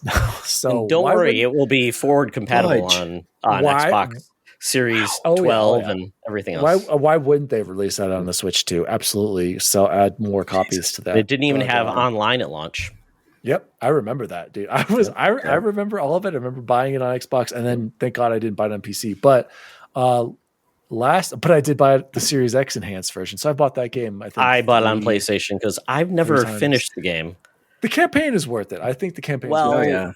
Well, I got it when I had a little child, so that game is hard to play around little boys that want to come down and say, "Daddy, what are you doing?" A grown adult, my God. I know now. I can do whatever the hell I want. So yeah, those would be my my most anticipated things for the year, actually. Oh, by the way, on Grand Theft Auto 6, really quick, I think Bacon has said, "Don't buy it on console. There's so much to play." Can I wait for the PC release? Is it 2 years? They always wait 2 years. At least 6 months, for sure, or a year. I'm like, I don't know if I could do that. I think it's at least a year minimum. I have so many games to play. You guys. Oh, Dan, you like to double dip, anyways. I know they got me. Go ahead, Todd. Love it. Game I'm most excited about is Fable. I love that series to pieces. Oh, I forgot. Fable. Okay, add that to my list. The problem is, I don't know if that's the sacrificial lamb that just gets. Oh, GTA is coming in the fall. We were going to put Fable in the fall. It gets tossed to the wind, which they absolutely should do. If that does, COD is the only game from Xbox that should come out in the fall if that's what's going to happen. Yeah. But if they're playing their cards right. Problem is Xbox has too many games now that they're saying is going to come out to do one a quarter because they are going to run out of games. They're going to run out of quarters in 2025 That's the problem. Yeah, because especially if you say COD is one of those games. And so, I hate to see Fable get pushed out again. But once again, we really haven't seen anything about that game of what you're actually going to be doing. But I assume it's going to be awesome. They did say what we saw was game. I know, but it doesn't feel like I know what I'm doing in the game. Like I want to feel like Nintendo pulled that off. Playground Games doesn't miss, Todd. Am I driving a Camaro in that game? Playground Games doesn't miss. Highest Metacritic average scores. We'll have so many horsepowers or horsepower. It'll be fantastic. Horizons. You can modify your horse. Hopefully they'll be just like whatchamacallit, Horizon Studio. Oh, exactly. They went from Killzone to which is still, much more true. Close, but it's amazing they went from just a shooter that was uber to that. Yeah, I have faith in the team. I just want to see what I'm doing, and then I'll believe it. And as soon as I can play it, so that's probably my most anticipated game for 2025. Like Switch in its heyday, they were releasing a first-party game pretty much every month. Yes, like at one point, like they had Switch. Yeah. Switch they were just not crushing the demands, but great game. No, for sure. But like Todd saying, like Xbox might have to push things if they're aiming for one a quarter. Maybe they're aiming for two a quarter. You know what I mean? Like if they have that many games ready, maybe they just ramp it up. Like make sure it's separated by a month so you don't eat your own lunch. Yeah. But like a September release, a November release. Like those kind of that little bit of spacing could could really work and kind of keep that momentum going of like, I just played a great game on my Xbox and now there's another great game on my Xbox. Yeah. And you time it out by 2 months and sell 3-month Game Pass subscriptions. I think the math really, really works out in their favor for that one. Yeah. Keep people around. You know, it's just like Netflix. They always have a new show every month. So you don't leave. I do hope this is going to help them. GTA is going to help them break from like really packing everything into Q4. And I hope they're like, yeah, we can put a game every 2 months. That's perfect. Adds value. Yep. I love that because they have enough games now to do that. All right. Luke Lore says, what features do you expect Nintendo to not get with the times on? Cloud saves, cross progression, etc. So Luke's going negative Nancy, but he's saying, you know what? He knows right. Nintendo. I know Nintendo. We know Nintendo. So yeah, what's the one with other things like, of course they've got to do it, and they don't. Dan? Proper voice chat. They're still not going to do it. They're using proper voice chat technology. Preach. Yep. That's the answer. No achievements or trophies either. That's not being added either. Are they still making? I think Luke's right. I don't think they're going to add anything. They have cloud backups. They have cloud, like cloud saves. Which work fine. As part of the service. As part of the service, you have to pay for it, like PlayStation. I think like cross progression. I think is more tied to some games.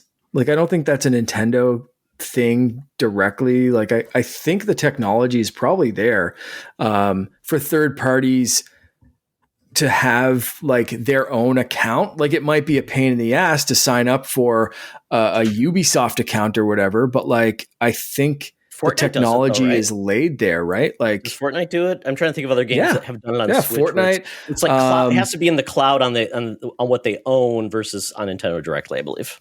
Yeah, it's part of there. So like Fortnite, Rocket League, the game with the beans, Fall Guys. Oh yeah, crosses over all that, Epic like games. All that kind of stuff. Like I go in, my locker's there, and it's I just play it. So like the tech's there.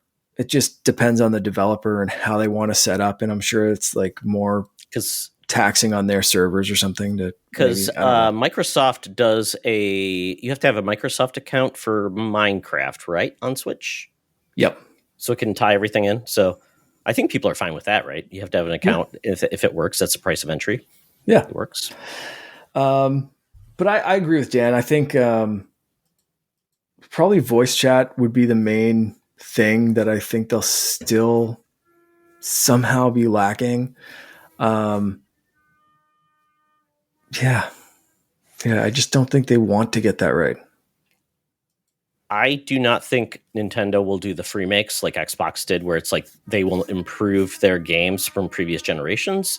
I think you'll just get whatever the backwards compatibility is, even if the hardware could make it better. I just don't foresee them doing that. And if they do really big advances, you'll get like a proper remake, and they will charge you accordingly for it. Like $70 for like Breath of the Wild. Now it's 60 frames per second and all this extra stuff. But you can get the plain Jane version for, if you already own it. It just works.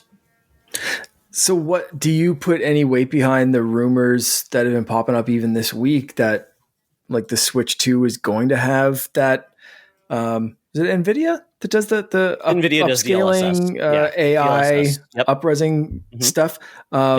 Is it like rumored to be in Switch 2? So is that like, are you putting any weight behind that, or do you think that they'll purposefully turn it off for some games? I just think it's if the DLSS natively will do it, and it takes no extra effort from Nintendo, they'll let it ride. But once again, if they're doing something to touch that game again from the past, and maybe they'll. Like Nintendo's been pretty good though. If like they do that, they will give you something a little bit extra. Like with 3D World, they did Bowser's Fury. So I think they're going to do something. Like if they did something with like Breath of the Wild, they said, yeah, we're giving you the Breath of the Wild. We're going to sell it to you. We're going to have enhancements. Plus, we're going to throw in the DLC that we charged you for. I can see that. I just don't think they're going to give you like a freebie. It runs better. But I could say, and I don't want to give away my predictions. I have something about that later. Okay, gentlemen, Are you ready? We're going to go round robin. Okay, Dan. Ready to roll. Goes first. Mark, then Todd. We're starting with Xbox. Xbox 2025 prediction. We are going to get 4 first-party games released in 2025 from Xbox. They are going to successfully hit that goal that Todd was referencing earlier. And we are going to get a Game of the Year nomination for an Xbox Game Studio game, Xbox first party, and bonus bet. We might get a secret 5th release in there. As kind of COD. I like it. COD, absolutely. Okay. As part of the 4? As part of the 4, yes. Okay. So fifth game will happen. Okay. Unannounced. Unannounced? Special release. I know Nissa had said she would like a small minigame, like a Pentiment. Maybe that's in the cards. Yeah. Or a remaster. I don't know. Just saying. I could see with like a remaster or like a smaller Pentiment style game. Like I could see them hitting 5, even 6 games. Like Fallout, realistically. Fallout. Let's not get crazy, guys. Let's just get that 4. I could say 5 is a bonus. 5 is a bonus. Yeah, we don't want to give away the we don't give away the cow. We get the milk for free. Is that what they say? I don't know. Mark. Yep. Mine's a little vague, but I think worthwhile. I think we're going to see an announcement, not a release, an announcement of a brand new family-friendly IP. I think it's going to be new, so I can't even predict what it'll be or who is going to be behind it, but I think they have enough studios. They're seeing the success of Astrobot. They're seeing, Nintendo ramping up for new hardware and excitement around their franchises. I think Xbox is going to make that play for some sort of family-friendly QT mascot IP that's not going to be super gritty, super violent, all that kind of stuff, and it's going to be a little bit more Astrobot-esque. Not sure if it'll play into the nostalgia, although I think that would be a great play as well, some Xbox nostalgia. But I could see them leaning into the family-friendly stuff. They just purchased some fantastic studios who can handle that kind of stuff. I think give it to one of them and make something fun. Excellent. Vague is the way you win, Mark. Vague. Keep it vague. Okay, this is going to be Xbox's bloodiest year yet. That's right. Yes. Over 40,000 people will be fired at Microsoft. Yes. All right. I'm saying an Xbox handheld will be revealed at the Game Awards, just like the Series X was.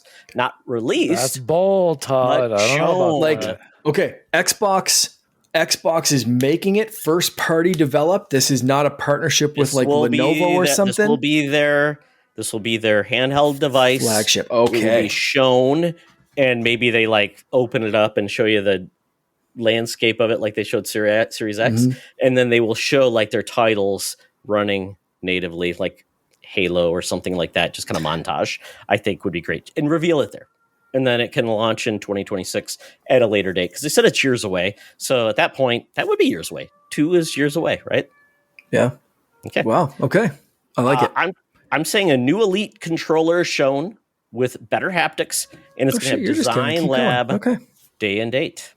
Wow. Nice. I need my Series 3. I've been using the Scuff Instinct Pro, and as much as I like it, I still think the Elite is the superior controller, and it just screams quality every time I hold it. Haven't had any bumper issues, Todd, before you say anything, so I'm one of the lucky ones.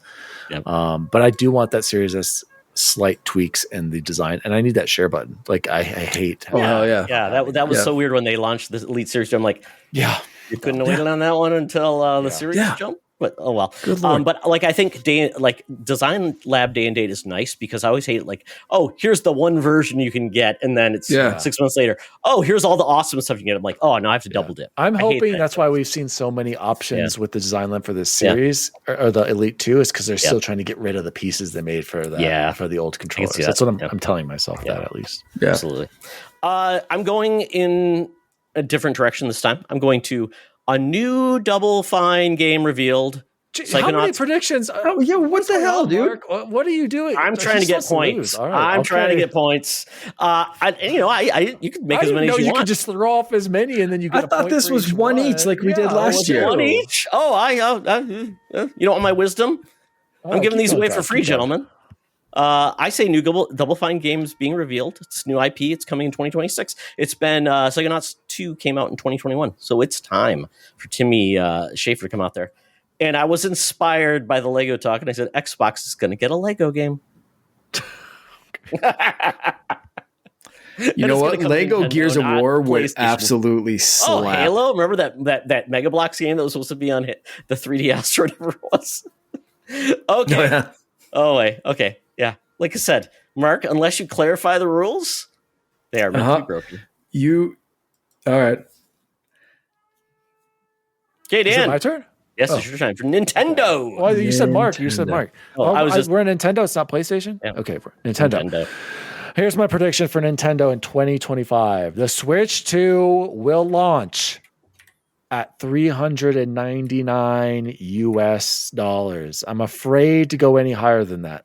What's that in Canadian dollars, Mark? I got to remortgage my house. Okay. Yeah, so here's the thing. I almost wanted to say 450, but I think that's just actually, you know what? I changed it. Do I go 450, you guys? Because I don't think they're going 450. I think you were right. Really? I think you saved the 450 for the OLED. But didn't the original?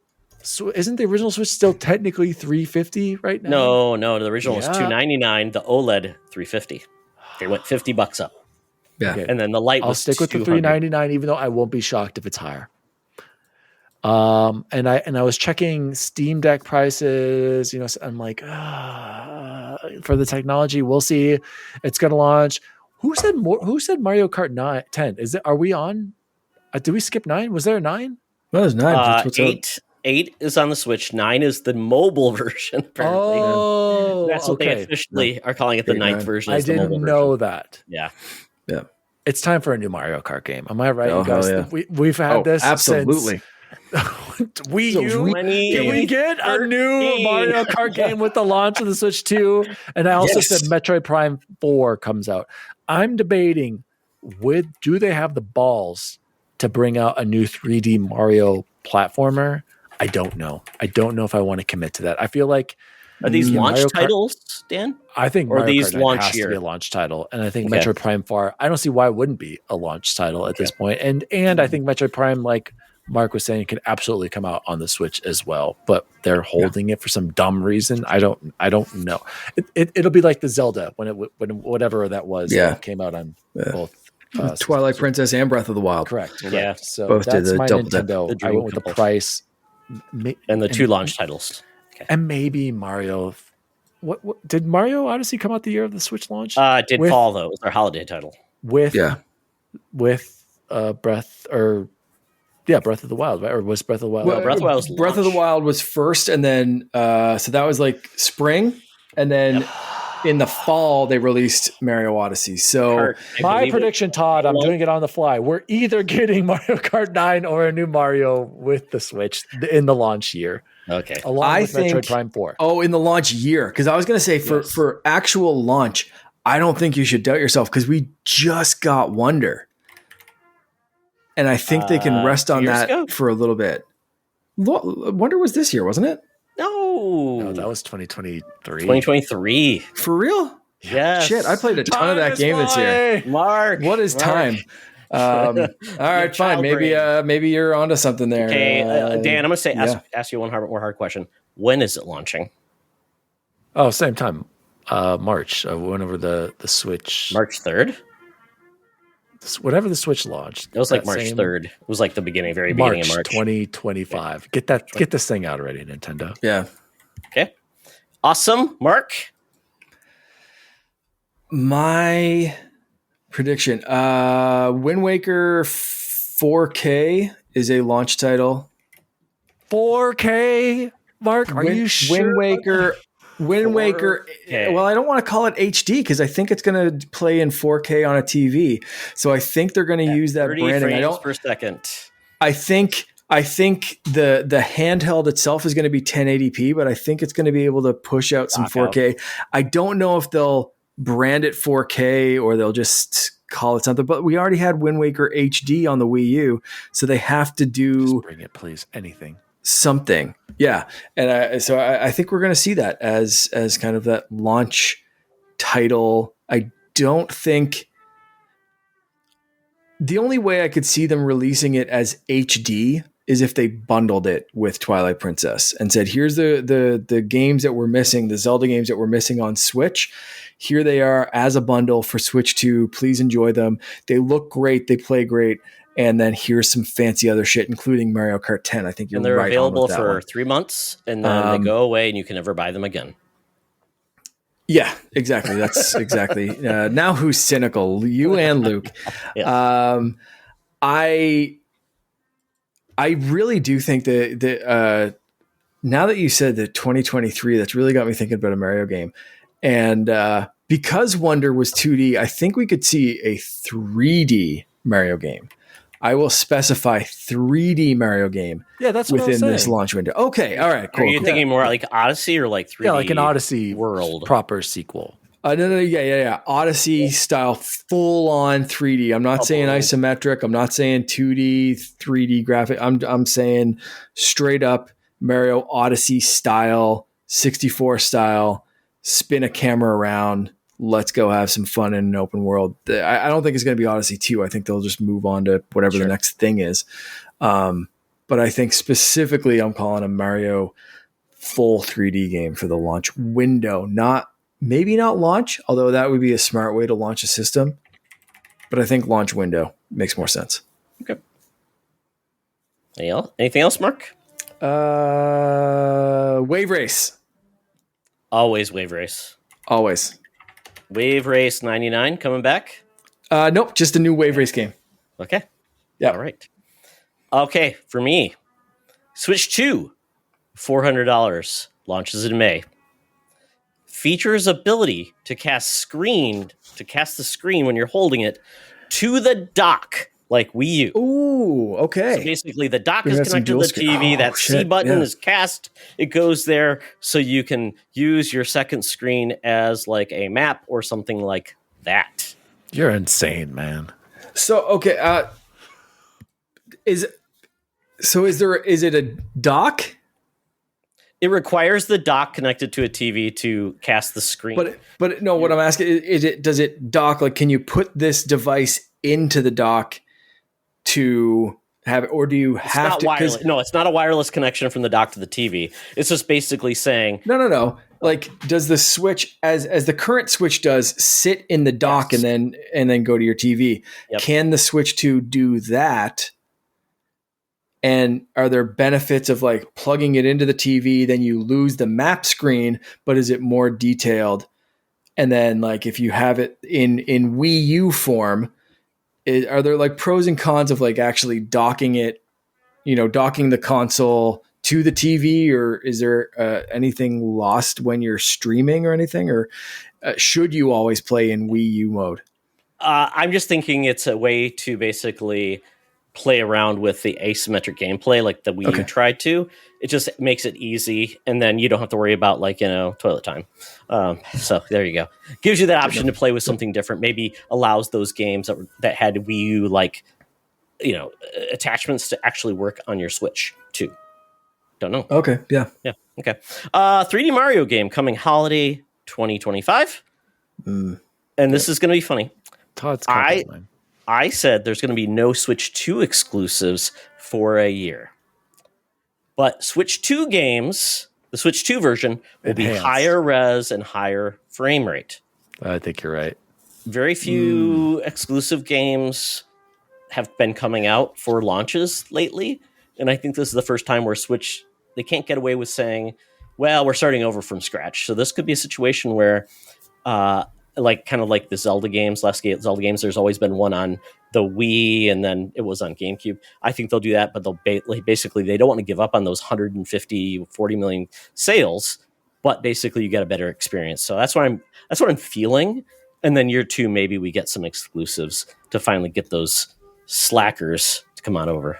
for the enhanced version, can you buy one that's labeled Switch 2? And let's say that they do a DS to 3DS little notch on the cart. Are you saying you can buy an enhanced version that only runs on the Switch 2, but simultaneously released, you could buy a Switch version that will also play on Switch 2, just it looks like the Switch version? I think it's going to be like the Xbox Series, where first year it was one package that said Right. does it on both. X and 1. Same cart, Switch 2, work there.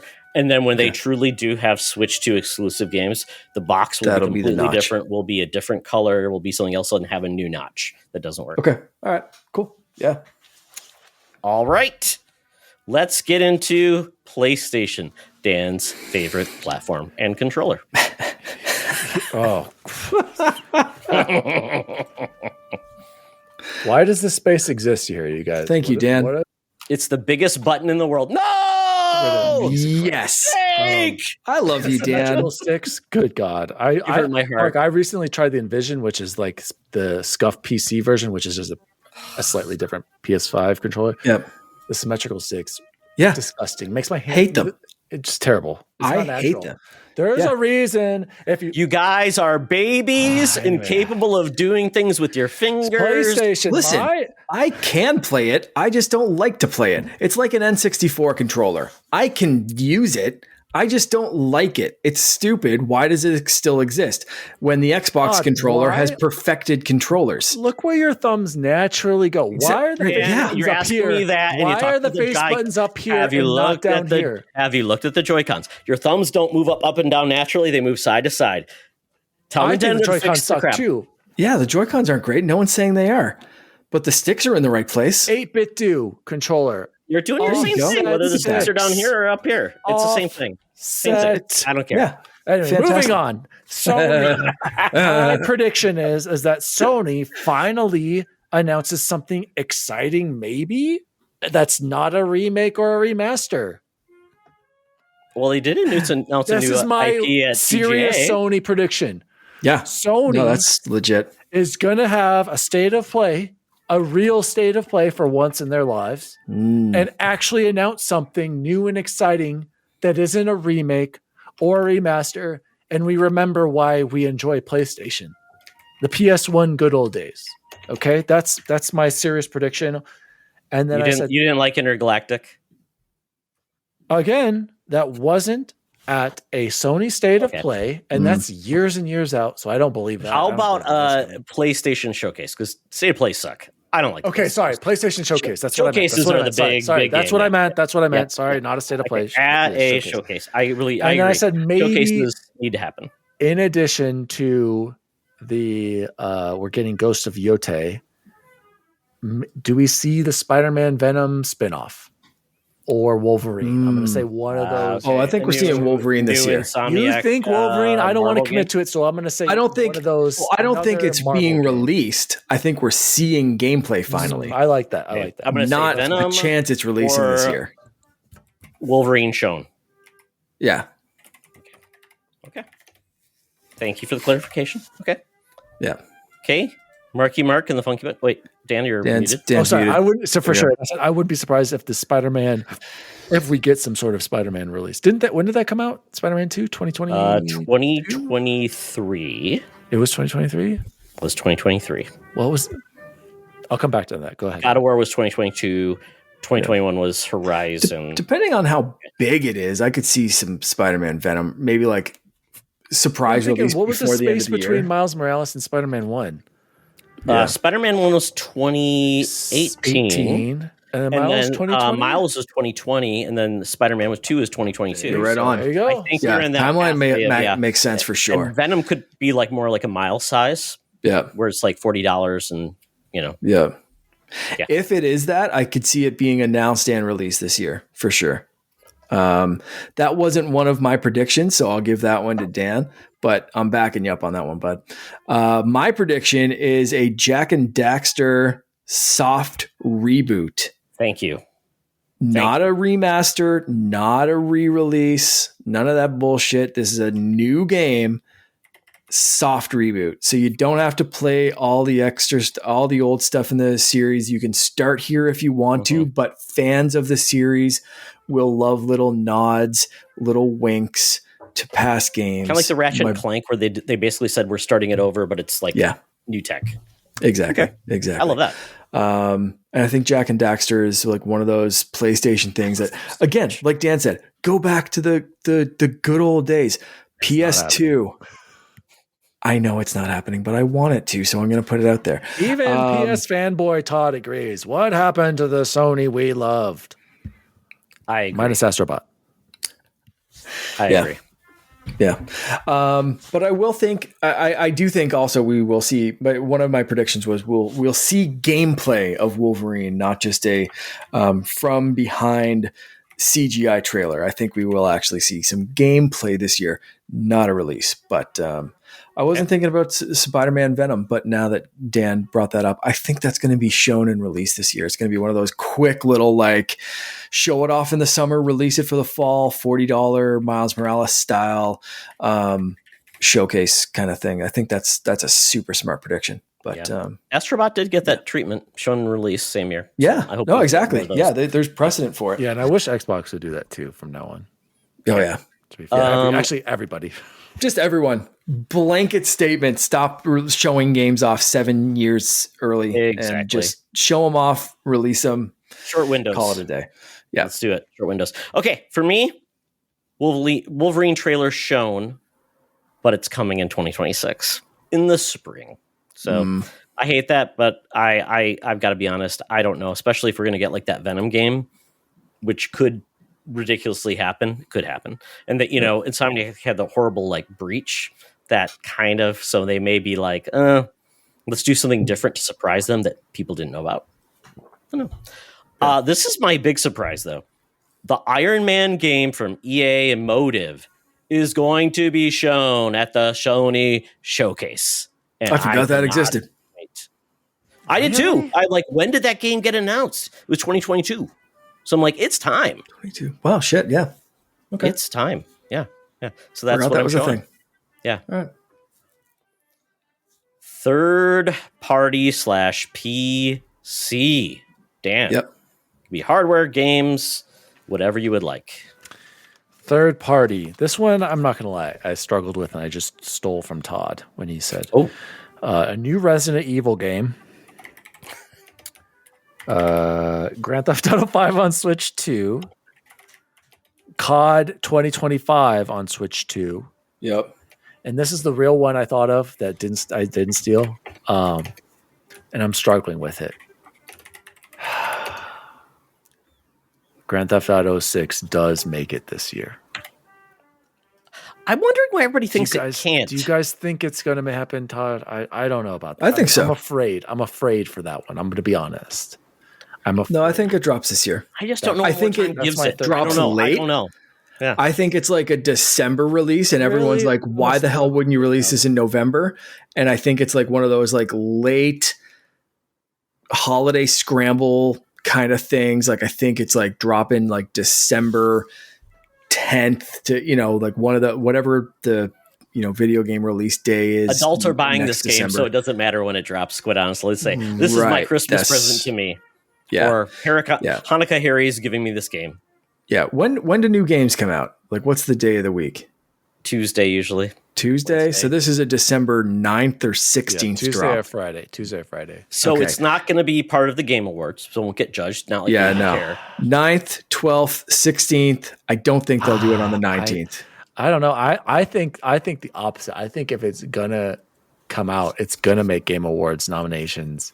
Otherwise, it's going to get delayed into next year. I think it's either an October, November game. Or pushed. Red Dead Redemption 2 won Game of the Year on the Game Awards, right? Mm-hmm. Okay. Yeah, I can see that. I just don't understand what another 6 months buys this game at this point, considering it's still a year away. I don't know. It's been in development for they haven't made DLC for GTA 5. So I just feel like I hope it online mode. I'm not going to. But I feel like maybe I don't. And they could basically say GTA 5 is still around until it's ready, and they have essentially a second release, which gets more people into it, and they also have the PC release. So I feel like they could Just it's console only next gen, and it goes from there. This game is not coming to like One and PS4, right? Okay. Yeah, God, nothing's no. holding back. No. Okay, I like that. So Dan has new RE game just shown or released. Shown for sure. Shown. Okay. GTA 5 on Switch, COD on Switch 2, GTA 6. When we say COD, are we just assuming the next release? Or would we get like COD Blob 6? The next at launch? mainline Call of Duty game is coming out on the Switch too. Okay. Sounds good. As per the 10-year agreement signed by Microsoft and Nintendo that further pushed the Blizzard Activision King acquisition by Microsoft. Also known as the Armistice of 2023. Mark, here we go. Wrapping it up. I'm going to say the current Black Ops 6 is a Switch 2 launch title. If Switch 2 launches before the fall. If it launches, like if Switch 2 is announced in March or whenever they have to announce it by the end of this quarter or whatever, and they're like, it's a holiday 2025 runs on release. Xbox One and PS4, so why not? Yeah. I think like but I agree with Dan. Like I think Switch is launching, this spring, maybe this fall, like maybe May or whatever. Like you said May, right, Todd? Yes. If it's launching then, it's launching day of Blop 6 is launching with it. Wait, I have to say on the release date, didn't we see recent Joy-Con pictures just recently? Yes. Like, oh yeah. This thing's coming out in March, Todd. I got your ass on that one. I better get that. Yeah. I got you to mark down March. There you go. I think, so aside from that, I think my other prediction is VR really, really takes off this year. I have seen so many people that, because you can integrate the Quest profile with like your social media and stuff. Holy crap, I've gotten a lot of friend requests since Christmas. Yep. Like, Jesus, every day, man, there's like something new. Like I just got one today. I forget who just added me on Meta or whatever it is. I legitimately think it's just going to keep going, and we're going to see that success of Batman. Like we're going to see some other AAA like banger quality stuff, and VR is going to like really just become that other console kind of thing. I think the Xbox partnership is going to really help that, of like, hey, Game Pass is great on Quest. Here's like that, like you said, Dan, like it's a green and black Quest 3. Who gives a shit? You get 3 months of Game Pass with it for free, and it's great. And I think, but I think that bundle could also come with an Xbox controller. Yeah. I think that's the big kicker too, right? Like I think it's going to be Xbox branded. It's going to come with that controller and the Move controllers, Game Pass. Like it's going to be a cool bundle, right? And I think VR, looking at the success of like Christmas time 2024, I think 2025 is going to just keep that momentum going. I love it. I've always thought that Xbox and Quest could be close friends. Oh, hell yeah. And basically do a Oculus link to the Xbox and play Xbox games and just with a controller. I would love to see that. Don't know if it's going to happen, but we'll see. Well, I think I think they're getting rid of the need for that with stream your own games. Like, I think it could be. I think Xbox is just saying like, screw tethering in any way possible. Well, I mean, that's Play if you your just own want games like more of like you want to use the hardware for a better experience. And if you got those games there and you don't want to buy games, you just want to play the games in your library versus it's got to be on Game Pass or something like that. I think that's a cool option, just like Quest VR on PC, which is nice. Oh, for sure. Yeah. Use the power of the box. But I agree, Mark. I think it could be an amazing year as long as it gets a lot of support. So for me, wrapping up third party on PC, Witcher 1 remake shown at the Xbox showcase will be coming out before The Witcher 4. Nifty. I like it. And this is my favorite Ubisoft announcement because I hope it happens. Beyond Good and Evil 2 re-revealed but it's a direct sequel with support from the Phoenix. What was that game, Mark? The Phoenix Monsters Unleashed. Gods Among Us. Shoot, what was that called? The game we loved that didn't get a sequel. It was Gods and Monsters, and now it's Phoenix. Yeah, basically it's the very cute, adorable Assassin's Creed / open world Breath of the Wild like game, which we loved. Yeah. Immortals Phoenix Rising. There you go.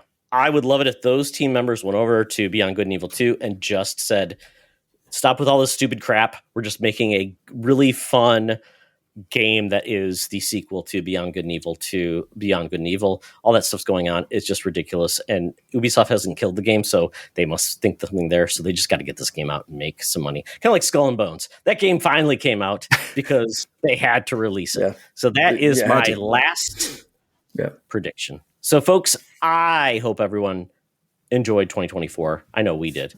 We'll be talking about our best of 2024 on the couchies on when we record on 120 mark. But you know what? We're excited for 2025. And with that, we're very excited because we were joined by a certain man from Colorado, proud of his teams, proud of his family, proud of his podcast, The Nerd Chat. Dan, thank you so much for joining us. Tell people where they can find you. Guys, thank you for having me. Always a pleasure to join you too. This has been a blast. I can't wait to be back. You are both welcome. Mark, we need to get you on the Nerd Chat. Todd, we have to get both of you on at the same time. Just a fantastic time. Thank you guys for having me. I have nothing else really to say. You guys are great. Follow the Nerd Chat on all the socials. Join their Discord. Watch their podcast. I watch it every Thursday. It's streamed live. Number one intern, Todd Oxtra. Absolutely. It's video games. I'm going to butcher gaming, food, and the good old days. Good old days. Absolutely. Oh, yeah. So they appreciate a good. We might be rebranding, by the way. We don't know yet. I was going to say that. Bacon keeps telling us we need to be a PC podcast now because we all want to. I don't know. We'll talk about that. We'll see what happens in 2025. Anything can happen. But follow them. They are amazing. An awesome team. I will actually be having members of the Nerd Chat on Friday to talk about fantasy football on the Waiver Wire Wizards. Chipotle Bear and Bubble Boy will be joining me. Todd? It is not. We are in the playoffs, Dan, and also Eric, Mark's neighbor. Oh, that's right. Some leagues go in all the way to the Super Bowl. That is right, and we're going to have a fun fantasy football playoff game as well with my buddy Sean Nias. It's going to be great. I cannot wait. So thank you, Dan. Thank you, Mark. Tell people where they can find you. You can find me on Instagram mostly, but everywhere else, Blue Sky and TikTok and all that shenanigans as Canardian_Jedi, except Blue Sky is a dash instead of an underscore, because why wouldn't they have underscores? You know what? It's all variations on very similar topics. You can follow me at Todd Oxtra, at Secret Friends Unite with dots on the Blue Sky. You can follow me at T Oxtra at Secret Friends Unite on the threads. Check out our Discord, check out our YouTube, check out our Patreon. We love you all. And remember, folks, it's always better to play together. This podcast is part of the Secret Friends Unite podcasting network, available on Apple Podcasts, Spotify, and podcast services around the galaxy, as well as video on our YouTube channel. You can support Secret Friends Unite by becoming a Patreon member, get bonus programs and more over at patreon.com/secretfriendsunite. Join our Discord community for even more discussions on all things geek. For all the latest updates on Secret Friends Unite, make sure to follow us on threads at secret.friends.unite and visit secretfriendsunite.com. Find our merchandise at TeePublic and Redbubble. Thanks for listening, and may the Force live long and prosper.